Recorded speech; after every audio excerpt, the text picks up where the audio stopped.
शेखर जी, कैसे हैं आप और किधर हैं आप? मैं उत्तर प्रदेश की राजधानी जैसा ये नोएडा, और गुर्जर समाज की राजधानी भी है दादरी, ये पूरा क्षेत्र इसी में हूँ और अच्छा हूँ। और आपके प्रोग्राम को सुन रहा था अभी, और अगर कोई परेशान हो, पीड़ित हो, तो वो आपका प्रोग्राम सुन ले तो कम से कम वो मुस्कुरा जाएगा। इतना बढ़िया प्रोग्राम चल रहा था, अगर कोई परेशान हो, पीड़ित हो तो खुश हो जाएगा। मुझे देख के अच्छा लगा। चलिए, ये बहुत अच्छी बात है कि आपने ये बात कही कि खुश हो गए आप, क्योंकि अक्सर ये कहा जाता है कि चंद्रशेखर आजाद बहुत गुस्से में रहते हैं। नहीं, ऐसा तो नहीं। कोई गलत काम होगा तो गुस्सा भी आएगा, और कोई अच्छा काम होगा तो खुशी भी होगी। अभी तो कुछ अच्छा नहीं हो रहा है, तो जब अच्छा नहीं होगा तो फिर गुस्सा ही आएगा, और जनता का गुस्सा आना बड़ा खतरनाक होता है। अच्छा, एक तस्वीर देखने को मिली जहां पर अखिलेश यादव लाल टोपी लगाए हुए थे, राजभर साहब उन्हें पीला पटका पहना रहे थे। तो लाल और पीला 2022 में ये नीला पटका कहाँ है? आप सुन नहीं पा रहे हैं मुझे? आवाज कम हो रही है थोड़ी सी। ये बताइए जी, 2022 में, अभी 2 घंटे पहले ही ओवैसी साहब बोल रहे हैं कि बात चल रही है मेरी। क्या बात हुई? क्या गुफ्तगू हो रही है? गुफ्तगू नहीं है, राजनीतिक लोग बात करते हैं। अभी तो यहाँ देखो अलग अलग पार्टी के लोग बैठे हुए नहीं, थे। आप अपनी बात कीजिए। हाँ, नहीं, मैं कह रहा हूँ कि राजनीतिक लोग बात करते हैं और करना भी चाहिए। देखो, मेरी समझ में जो राजनीति आई है, मैं ज्यादा तो नहीं समझ पाया हूँ, क्योंकि मैं तो अभी आया और सीख रहा हूँ। और मेरी समझ में ये आया है कि सत्ता हो या विपक्ष, बात होनी चाहिए जनता के मुद्दों पे, और दोनों का काम होना चाहिए। पॉलिटिक्स व्यापार नहीं होने चाहिए, जो अभी बनी हुई 24 घंटे पॉलिटिक्स, दंगा कराओ, फसाद कराओ, झगड़े कराओ, इतिहास बदल दो, ये सब चीजें नहीं होनी चाहिए। सबका काम हो, चाहे 12 घंटे करें पॉलिटिक्स, लेकिन एजेंडा हो कि ये समस्या ये दूर करनी है, सब लोग बैठ के करेंगे। ये तो नफरत की सियासत उत्तर प्रदेश में ऐसी है, देश में ही है, कि अगर सरकार किसी और की और विधायक कोई और पार्टी का जीत जाए तो उस क्षेत्र में काम ही नहीं कराती सरकार। तो वहां की जनता का क्या दोष है भाई? कुछ लोगों ने तो वोट दिया होगा। बुरी हालत है, इसको सुधारना पड़ेगा। सुधारने के लिए हम लोग, और हम सुधारेंगे। तो 2022, सीधे सीधे एक सवाल, किसके साथ जा रहे हैं? सब तो इधर उधर हो गए, आप किसके साथ जा रहे हैं? 2022 उत्तर प्रदेश के नौजवानों के साथ जा रहे हैं, जनता के साथ जा रहे हैं, महिलाओं के साथ जा रहे हैं, मजदूरों के, किसानों के, मजलूमों के साथ जा रहे हैं, जिनकी कोई बात नहीं कर रहा है। लेकिन पहले तो मैं इतनी जल्दी किसी के प्रोग्राम में जाता नहीं, क्योंकि मेरे पे समय की वो रहती है, लेकिन अब न्यूज़ 18 वाले बहुत अच्छे लोग हैं तो मैं जल्दी आ गया।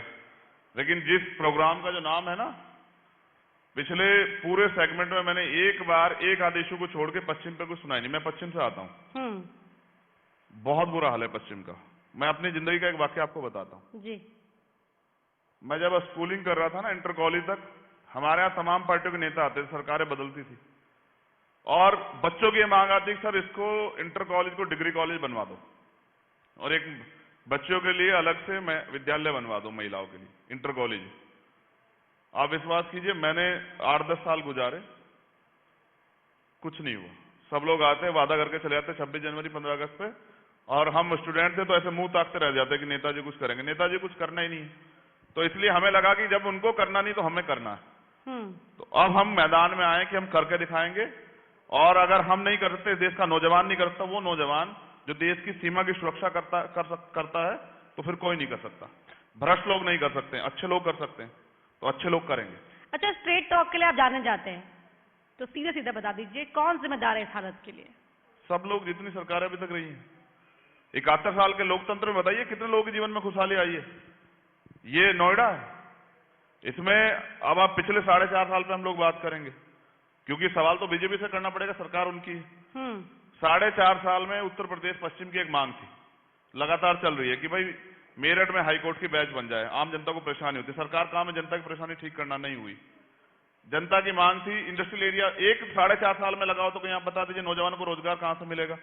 किसान, गन्ना किसान सबसे ज्यादा वेस्ट में है, और हाथ फैलाते रहते हैं कि भाई दाम बढ़ा दो, दाम बढ़ा दो, दाम बढ़ा दो। अब मैं उनके बीच जाता हूं, सरकार तो कहती जितनी पेमेंट हमने की उतनी कोई और कर ही नहीं पाएगा अभी। और कितना कर्ज है सरकार के ऊपर ये भी बता दो। 12,000 करोड़ के लगभग का है। इतने का तो ब्याज नहीं दे पाएगी सरकार। ये सच ये है मैं गन्ना किसानों से भी मिला था अभी, मैंने कहा भाई क्यों उनके भरोसे बैठे हो जिनको करना नहीं है, हमारे साथ आओ, जो गन्ने का मोल तुम्हारा बैठेगा वो देंगे हम जिम्मेदार। तालियां मिल पाती हैं लेकिन वोट नहीं, क्यों?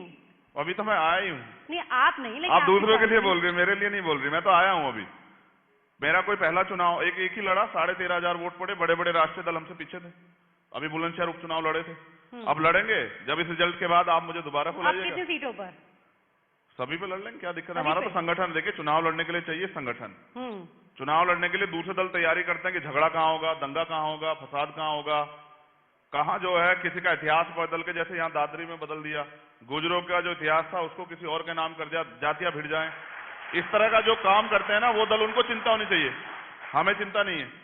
हमें ये पता है पश्चिम एक धरती है, मेरठ जिसमें बहुत बड़ी जगह है, क्रांति धरा है, धन सिंह कोतवाल गुजर साहब 1857 क्रांति की लड़ाई लड़ी, माता दीन वाल्मीकि साहब और पथिक साहब, इतना बलिदान दिया है यहाँ तमाम जाति धर्मों के लोगों ने, ये क्रांति धरा, यहाँ से हमेशा परिवर्तन होता है, इस बार भी होगा। अच्छा, पश्चिम पर खास फोकस है आपका? नहीं, मैं यहाँ से आता हूँ, उनकी बात करनी पड़ेगी, इसीलिए अगर इनके हितों की रक्षा भी नहीं कर पाया तो मेरी राजनीति का क्या फायदा। लेकिन बीजेपी कहती है दलित और वंचितों की बात करते हैं, दलितों और वंचितों की बात करते हैं चंद्रशेखर आजाद, खुद अपने अस्तित्व की लड़ाई लड़ रहे हैं। अब बताइए मेरी क्या लड़ाई है, किसी से बताइए। और बीजेपी क्यों कहती है, अभी तो आप कह रहे हैं कि वोट पड़ेंगे, बीजेपी इसलिए कहती है क्योंकि उनको पता कि ये आदमी है तो जो जाति का दंगे आप कराते हो, जो हिंदू मुसलमानों बंटवारा कराते हो, वो नहीं करा सकते, ये आदमी खड़ा हो जाता सीना तान के, वो ये बात आप भी जानते हैं और वो भी जानते हैं, इसलिए चंद्रशेखर आजाद पे आरोप लगाए जाते हैं। मैं कहता हूं बीजेपी जो कहती है एक चीज साबित करके दिखाए। मैं अगर लड़ाई अगर अपनी लड़ रहा होता तो मैं 16 महीने में तो सरकार बन चुका, मैं राशुका लगा के रखा मेरे ऊपर, उसके बाद 2 बार मैं तिहाड़, जो दिल्ली की एशिया की सबसे बड़ी जेल, 2 बार तिहाड़ होया, तो मैं कौन सी अपनी व्यक्तिगत लड़ाई लड़ूंगा। मैं तो एक किसान का बेटा हूं, प्राइमरी स्कूल के हेडमास्टर का, दर्द जानता हूं लोगों के, अपना काम कर रहा हूं और करता रहूंगा। और अगर सरकार को इतनी वो है तो सरकार अपने आप इनका हित कर दे। आप जाके तो देखिए, जब मैं जिस क्षेत्र से आता हूं ना, वहां आज भी पीने के पानी के लिए 8-7 किलोमीटर महिलाओं को, बच्चों को सर पे घड़े उठा के ले जाने पड़ते हैं। ये किया है 71 साल में विकास तमाम दलों ने, तो मुझे उनकी चिंता है और मुझे पता है पश्चिम को तो अछूत समझ लिया है, सोचते हैं इधर इंसान रहते ही नहीं है, इधर तो जो है नौजवानों को रोजगार करने का अधिकार ही नहीं है। पेपर कराते हैं, पश्चिम के बच्चे का पूर्वांचल में लगाते हैं, पेपर छूट जाता है तो बच्चे परेशान रहते हैं। तो जो बुनियादी काम है वो करना पड़ेगा और सरकार नहीं कर रही है, इसलिए हम लोग हैं, हम कराएंगे। तो इस बार आप आगे आ रहे हैं? जी, मैं पहले भी आ गई था, हमेशा आगे रहता हूँ जी। लड़ रहे हैं चुनाव?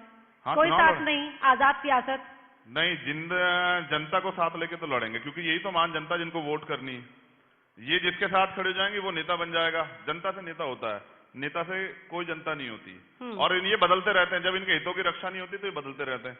अब जनता बदलाव चाहती, बदलाव नहीं चाहती तो आप बताइए मुख्यमंत्री क्यों नहीं आ पा रहे दादरी? आए दादरी, स्वागत करने के लिए बैठे हैं दादरी के लोग, याद रहेगा मुख्यमंत्री को। जनता नाराज है, किसान के पास क्यों नहीं जा पा रहे? मुख्यमंत्री ने तो मिथक तोड़ा था नोएडा आकर जी, मुख्यमंत्री योगी ने मिथक तोड़ा था नोएडा आकर। भिड़वा तो गए यहाँ जाते को आपस में, झगड़ा करवा गए। और इतना प्राचीन कालीन इतिहास है गुर्जर समाज का, उसको कमजोर कर गए, झगड़ा कर रहे हैं। कैसे बदल रहे हैं? इतिहास बदलने वाले लोग कह रहे हैं कि नहीं ये तो उनके महापुरुष थे। महापुरुष किसी जाति के थोड़ा ही होते हैं, मगर उनकी जाति क्यों बदल रहे हो? तो भारतीय जनता पार्टी का चाल चरित्र यही है कि वो माहौल देखते हैं कब जो है किस मुद्दे पे बात करनी, किस पे नहीं करनी है। तो ये चंद्रशेखर आजाद क्या माहौल देख रहे हैं, कितनी सीटों पर लड़ेंगे चुनाव? देखिए बहन, हमारा संगठन पूरे 403 विधानसभा पे है। अभी जहाँ लखीमपुर खीरी में किसानों के ऊपर गाड़ी चलाई गई थी ना, कुचले गए थे, उस गांव में भी हमारा संगठन है। गुनिया में, वहां उसका जो गांव का प्रधान है, वो मैं ऑन चैनल कह रहा हूँ, वो हमारे जिले का मीडिया प्रभारी है, उसमें भी हमारी यूनिट है। हमारी यूनिट है सब जगह, और संगठन चुनाव लड़ाता है, नेता नहीं लड़ाता है। नेता तो सिर्फ प्रत्याशी बनता है। अगर जो ये नेता यहाँ मंच पे बैठ के आपस में मजबूती हंस के बात कर लेते हैं, कमरों में बात कर लेते हैं, जब सदन में मिलते तब बात कर लेते हैं, इनका जो कार्यकर्ता है ना वो आपसे दरार पाल लेता है। राजनीति को दरार के लिए थोड़ा ही है, आप भाईचारा बना के रखो, चुनाव आते जाते रहते हैं। यही नहीं पता आज जो नेता इस पार्टी में कल दूसरी पार्टी में चला जाएगा। 403 सीटों पर चुनाव लड़ेंगे आप? पूरी 403 पे भी लड़ सकते हैं, जो पार्टी हमारे नेता बैठे हैं जो तय करेंगे। तो प्रोबेबिलिटी की बात हो गई ना। मैं क्या कह रहा हूँ, आप ये बताइए कि चुनाव कब होंगे, तारीख बताइए। चुनाव तो अगले साल की शुरुआत में ही हो जाएंगे। हाँ, तारीख बता दीजिए। आप एग्जैक्ट मुझसे पूछ रही हैं, मैं आपसे एग्जैक्ट पूछ रहा हूँ, तारीख बता दीजिए। इलेक्शन कमीशन बताएगा। तो हमारे पास ये लोकतांत्रिक पार्टी है। आप तैयार हैं 403 सीटों पर लड़ने के लिए? जी बिल्कुल तैयार हूँ, बिल्कुल तैयार हूँ। अगर गठबंधन की बात आएगी तो मेरी पहली प्रायोरिटी माननीय बहन जी रहेगी, हम उनके साथ जाके चुनाव लड़ना चाहेंगे। क्योंकि जब मैं कहीं जाता हूं किसी जिले में तो बहुजन समाज पार्टी के कार्यकर्ता नेता मेरे पास आके मुझसे कहते हैं कि भैया मिलके लड़ लो, नुकसान हो जाएगा। मैं बीएसपी के साथ गठबंधन की आप बात कर रहे हैं, ठीक है, लेकिन वो एक ऐसी पार्टी जिसका जब अस्तित्व एक खास विचारधारा के अगेंस्ट हुआ, लेकिन अब वो ब्राह्मण सम्मेलन करने को मजबूर हो गई। क्या आप इत्तेफाक रखते हैं इस बात से? मुझे उनसे क्या मतलब, शुद्ध राजनीति करनी है, सबको करनी चाहिए। देखिए, जिस बीजेपी ने आरएसएस के लोगों ने बाबा साहब की शव यात्रा निकाली, आज बाबा साहब के बड़े बड़े पोस्टर लगाती है, तो बदलता रहता है अपने हितों की रक्षा के लिए, अपने झंडे को लागू करने के लिए ना आपको लेकर। नहीं, मुझे उनसे, मैं क्या कह रहा हूँ, मैं एक गठबंधन की बात कर रहा हूँ। तो गठबंधन तो मैंने बताया ना कि जिन दलों में आपसी तकरार रहती है उनमें भी हो जाता है। आज प्रदेश बचाने की बात है, आज देश बचाने की बात है, तो हम तो विरोधी विचारधारा के लोग भी एक साथ खड़े हो सकते हैं। यही एक सवाल ये है कि जब सबका एजेंडा है बीजेपी को हटाना, तो सब साथ क्यों नहीं? नहीं, सबका किसका है? सारी पार्टी यही कहती है ना। अरे सरकार उनकी है इसलिए उनको हटा रहे हैं, किसी और की आती तो उसको हटाते। सरकार बीजेपी की है इसलिए सब लोग मिलकर बीजेपी को हटा रहे हैं, क्योंकि जनता बर्बाद हो चुकी है। तो पंजाब में लड़ेंगे, मजदूर हो, नौजवान। अच्छा, गजब की बात तो देखिए ना, मैं अभी आगरा से लौटा हूं, अरुण वाल्मीकि की हत्या हुई, किसने की? किसी अपराधी ने नहीं, पुलिस ने। और ये कौन कहता है उनको करने के लिए? ठोको की राजनीति। ये मुख्यमंत्री जी कहते हैं, जैसा सिखाओगे वैसा ही होगा। अब तो आम जनता डरी हुई है, पुलिस पकड़ के ले जाए, हत्या ना कर दे। आप देख लो, मनीष गुप्ता जी का मामला देख लो, या लखनऊ का मामला देखो। सबसे ज्यादा सीबीआई जांच कौन से प्रदेश की चल रही है मामलों में? वो उत्तर प्रदेश में चल रही है। यहाँ बहनें, महिलाएं रात को 10 बजे निकल नहीं सकती हैं। तो ये आलम है, और इसको आप सुशासन कह लें, राम राज्य कह लें, कुछ कह लें, फर्क थोड़ा ही पड़ रहा है। उत्तर प्रदेश की जनता बदलाव मांग रही है, और मेरा प्रयास रहेगा अच्छे और ईमानदार लोगों को मौका दिया जाए। अच्छा, उत्तराखंड पंजाब में लड़ेंगे आप? जी, दोनों जगह मेरी यूनिट। उत्तराखंड, उत्तर प्रदेश, पंजाब? जी, उत्तराखंड भी, पंजाब भी, जहां जहां चुनाव होंगे हमने दल इसलिए बनाया कि लड़े। क्योंकि अब जो है ना, उनके भरोसे नहीं रहना है जो लोग लंबे समय से वादे कर रहे हैं। यहाँ बड़े पैमाने पर नौजवान बैठे हैं। आप अपने आप से सवाल पूछिए, क्या जिन लोगों ने इस देश के लिए शहादत दी थी, क्या उन्होंने ऐसा देश, ऐसा प्रदेश मांगा था क्या, कि ऐसा प्रदेश बने, ऐसा देश बने जिसमें तमाम तरह से हम सब सारी चीजों को छोड़ के? अब पिछली डिबेट में मैंने देखा, आप बुरा मत मानिएगा, अब बहन है, मैं कभी बहनों के सम्मान खिलाफ नहीं जाता, पूरे उसमें पाकिस्तान, तालिबान। अरे भाई, ये बताओ, उत्तर प्रदेश की बात करो ना, हिंदू मुसलमान करके क्या मिलेगा? ये तो एक थाली में रोटी खा लेते हैं। ये तो जाति कहां से पता लगती है? जाति कहीं माथे पे थोड़ा लिखी होती है। ये तो हम लोग बताते हैं चिल्ला चिल्ला के, हम लोग बात करते हैं, हम लोग छोटा बड़ा बताते हैं, ये जाति छोटा, ये जाति बड़ा। ठीक है, मेरी सहयोगी मेनका यहाँ एक सवाल आपसे पूछना चाहती है। मेनका, स्वागत है। चंद्रशेखर जी, आपका गुस्सा, आपका अग्रेशन सिस्टम को लेकर आपकी नाराजगी, सब कुछ नजर आता है, लेकिन जो बड़ा सवाल है कि अगर बदलाव लाना है तो सिर्फ नाराजगी के जरिए नहीं ला सकते, सिर्फ दलित वोट बैंक से आप सत्ता में नहीं आ सकते, तो क्या रणनीति है? नहीं बहन, मैं कभी दलितों की बात करता ही नहीं, मैं पिछड़ों की भी बात करता हूँ। जातिवार जनगणना के लिए हम लोग लड़ रहे हैं। मैं माइनॉरिटी की बात करता हूँ। जब इस देश के मुसलमान परेशान थे, कोई खड़ा नहीं हो रहा था, सरकार कानून लाई थी, तब जामा मस्जिद से गिरफ्तार देने वाला मैं अकेला व्यक्ति था, निर्दोष। दिल्ली पुलिस ने कहा कि इन्होंने भड़काऊ भाषण दिया, मैंने संविधान की प्रस्तावना पढ़ी थी, और जब मुझे जेल भेजा गया तो जज साहब ने पूछा कि बताइए क्या भड़काऊ भाषण कर रहे हैं, ये तो पता नहीं है। तो यहाँ निर्दोष लोग जेल काट रहे हैं। लंबे वक्त से आप संघर्ष कर रहे हैं, लेकिन आपको लगता है कि जो संघर्ष आप जमीन पर कर रहे हैं वो सही दिशा में है, कहीं भटका हुआ तो नहीं है? नहीं बहन, मैं विचारधारा के साथ खड़ा हूँ, बहुजन हिताय है, बहुजन सुखाय के साथ खड़ा हूँ, माननीय काशीराम साहब को नेता मानता हूँ, और उनके लिए लड़ रहा हूँ जिनकी बात नहीं हो रही, जिनको पूछा नहीं जा रहा है। बाकी तमाम दल हैं, सब लोग लड़ रहे हैं, सब लोग लड़ रहे हैं, लड़ना भी चाहिए। मेरा तो प्रयास ये है कि देखिए, अगर कोई अधिकारी कर्मचारी काम ना करे, हम लोग मांग करते इसको हटाओ, लेकिन जब अगर कोई नेता काम ना करे तो 5 साल में जनता करे क्या? दोबारा जाके चुनाव आए तो वोट दे, ये क्या बात है? हमें 1 साल के लिए, हमें जो है ना, राइट टू रिकॉल लाना चाहिए हमें, कि भाई अगर विधायक की समीक्षा हो, काम नहीं कर रहा है, सांसद की समीक्षा हो, तो हटाओ इसको, दूसरे व्यक्ति को लाओ। कोई जिम्मेदारी थोड़ा कि 5 साल वही बन के बैठेगा। जनता पे क्या विकल्प है? 5 साल बाद, इलेक्शन के बाद फिर दोबारा वोट दे किसी को, फिर धोखा खाएं। जो मैनिफेस्टो होते, इतने वादे होते, सरकारें करती हैं, चुनाव से पहले बताओ कितने, कोई जवाब दे किसके, कौन पूरा करेगी?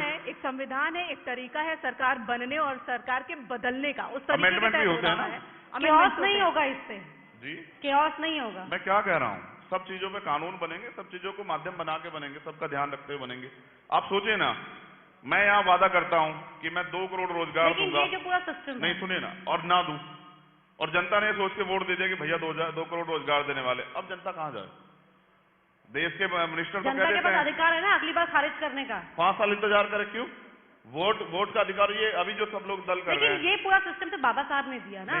मैं क्या कह रहा हूँ, देखो बाबा साहब ने तो बहुत कुछ दिया था ना संविधान में, और उसमें फिर अमेंडमेंट हुए ना समय की जरूरत के हिसाब से होते हैं। अब जैसे एक घर है उसमें 5 लोग रह रहे हैं, उस समय वो घर ठीक था 10 साल पहले, आज उसकी लोगों की जनसंख्या बढ़ गई है, 20 लोग हो गए, तो उसमें थोड़े ही रहेंगे, थोड़ा चेंज करना पड़ता है और जरूरत के हिसाब से करना पड़ता है।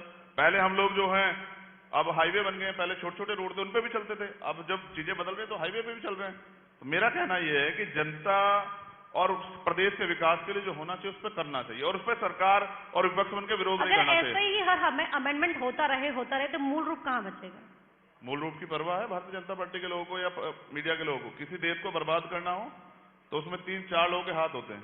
पहली वहां के नेता, दूसरे ब्यूरोक्रेसी में जो लोग बैठे हैं, तीसरे ठेकेदार, और चौथे मीडिया के लोग। अगर मीडिया के लोग अपना सही काम कर देना तो किसी की हैसियत नहीं गलत काम करने की। मीडिया अपना सही काम नहीं करती, मतलब आपको तो पूरा का पूरा देश ही पसंद नहीं है, संविधान निर्माता पसंद नहीं है, संविधान की जो लड़ाई लड़ी वो पसंद नहीं है, पूरा सिस्टम बदलने आए चंद्रशेखर आजाद, सबको आजाद कर देंगे कौन क्या? कह रहा है? मैं तो बदलने नहीं दूंगा संविधान निर्माता जो संविधान लिखा किसी को बदलने। अरविंद केजरीवाल भी यही बोला करते थे। मैं क्या कह रहा हूँ, अरविंद केजरीवाल की ठेकेदारी मैं क्यों लूंगा? आप ये कह के कब तक नकारेंगे नए लोगों को? क्या कोई पुराने लोगों ने ठेका ले रखा है कि वो झूठ बोल बोल कर राजनीति करते रहेंगे? कब तक नकारेंगे कि नया आदमी आएगा वो तो ऐसे अभी आज के समय में कह रहा कल नहीं करेगा? अरे मौका तो दो, जनता मौका देंगी। और मैं आप, लेकिन लोग तो आपकी बात का स्वागत करते हैं ना। तभी तो आपने भी तो तभी बुलाया, बताइए, वरना एक गरीब के बेटे कौन बिठाता प्राइमरी स्कूल के हेडमास्टर के बेटे को? तभी तो जनता प्यार करती है, स्वागत करती है। मैं वचन देता हूँ, मैं वचन देता हूँ, बहन सुनिए ना, एक सेकंड, मैं वचन देता हूँ, अगर हमारे शासन काल में अगर एक बहन के साथ गलत हो जाए, और क्योंकि ये घटना है, मानसिक रूप से लोग तैयार रहते हैं, अगर घटना करने वाला चैन से सो जाए तो मैं जीवन में राजनीति नहीं करूंगा, मेरी जबान है आज। और आप खुद जाके निकल के देख लीजिए, और सत्ता में आने के बाद बहुत अंतर आ जाता है। तो जब पावर होगी तभी तो। आज मेरे पास क्या ताकत है? अगर किसी क्षेत्र में अन्याय अत्याचार हो रहा है या सेवा करनी है, मैं क्या कह रहा हूँ, पावर से तो सेवा होगी, कानून कहाँ से बनेगा? अच्छा बताइए। पावर का मिसयूज भी होता है। हाँ, तो जो लोग कर रहे हैं उनसे पूछा जाए, जो लोग नहीं कर रहे हैं। अच्छा सुनिए ना, इस देश का इतिहास, हजारों साल से हम लोग शिक्षा से तमाम तरह की चीजों से वंचित थे। संविधान आने के बाद अधिकार मिले। जो लोग खुद किसी से वंचित रहे हों, जिन्होंने भेदभाव झेला, जिन्होंने अपमान सहा, वो किसी का अपमान क्या करेंगे और वो पावर का मिसयूज क्या करेंगे? जिस दिन पावर हमारे बाबा साहब के हाथ में जब मौका आया तो क्या उन्होंने संविधान में किसी के साथ गैरबराबरी की? आप तो खुद इस बात के लिए गवाह हैं। नहीं करते, हमारे लोग ईमानदार न्यायप्रिय लोग हैं, किसी के साथ गलत नहीं करते। अच्छा, एक आखिरी सवाल, हमारे इसी मंच पर इमरान मसूद साहब भी आए और उन्होंने राम मंदिर को लेकर कहा कि राम सबके हैं। इसी मंच पर उनके बाद संजीव बालियान साहब भी आए, उन्होंने कहा कि स्वागत योग्य है अगर इमरान मसूद ऐसा कह रहे हैं। ठीक है, चंद्रशेखर आजाद कहेंगे जय सिया राम? मैं आपसे पूछना चाहता हूँ, क्या मेरे जय सिया राम कहने से उत्तर? सुनिए ना, पहले देखिए, फिर वही। जी बोलिए। मैं इसीलिए ना, मैंने अमित भाई से कहा था कि महिला बहनों को मत बिठाना मेरे पास, क्योंकि मैं महिलाओं के आगे मजबूर हो जाता हूँ। एक माँ का बेटा हूँ ना, बहनों को वचन देता हूँ, कभी अपमान नहीं करता हूँ। लेकिन महिलाएं कमजोर भी नहीं है, कमजोर नहीं होती, कमजोर नहीं होती, लेकिन हमने कहा ना जैसे को तैसा, आप जैसा जवाब चाहती वैसा ही मिलेगा। चंद्रशेखर तो मेरा एक मिनट बहन, एक मिनट, मैं इनको पहले कंफर्म करा दूं। मैं जिस धर्म को मानता हूं, मैं सदगुरु रविदास जी महाराज को मानता हूं, और मैं पूरे जोर से जयकारा लगाता हूं। जो जिस धर्म को मानता हूं खूब जयकारा लगाओ। अगर इससे उत्तर प्रदेश की जनता के जीवन में बदलाव होता हो तो बहुत अच्छी बात है।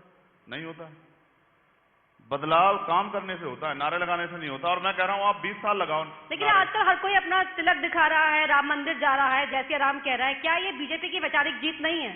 नहीं, मैं क्यों कहूं किसकी जीत है हार है? मैं तो नहीं जा रहा ना, मैं अपना काम कर रहा हूं। आप मुझसे बात करें, जो लोग को कर रहे हैं उनसे पूछें, उनको अब उनको वोट चाहिए या किस तरह की बात है, ये उनका मामला है। मैं आपसे कह रहा हूं कि हम मुद्दों पे बात कर रहे हैं, बीजेपी के लोग भी मुद्दों पे बात करें। भाई हम रोजगार पे बात करें, बताइए नौजवान परेशान है या नहीं? 69,000 शिक्षक भर्ती में सरकार ने घोटाला किया है नहीं किया है? बताओ। उन्होंने पिछड़ा वर्ग आयोग बनाया, पिछड़े वर्ग आयोग की रिपोर्ट है कि भाई भर्ती में 20,000 पदों घोटाला हुआ, क्यों नहीं सरकार दे रही है? वो बच्चे जिस प्रदेश के मुखिया के राज में 100 दिन लोग हड़ताल पे बैठते हो, ये नोएडा के लोग बैठे हुए हैं, आम नोएडा में, नोएडा में जो भूमि अधिग्रहण हुआ था, नए जो नियम थे उसके अनुसार आज तक मुआवजा नहीं मिला। पूछ लो, सामने बैठे हुए लोग हैं यहाँ, रोज लोग हड़ताल करते हैं रोजगार के लिए। बताओ कोई नई इंडस्ट्री लगी हो क्या? कोई बुनियादी काम नहीं हुआ है, और इसके लिए सरकार जय जयकार करती रही, जनता जवाब देगी। 2022 आ रहा।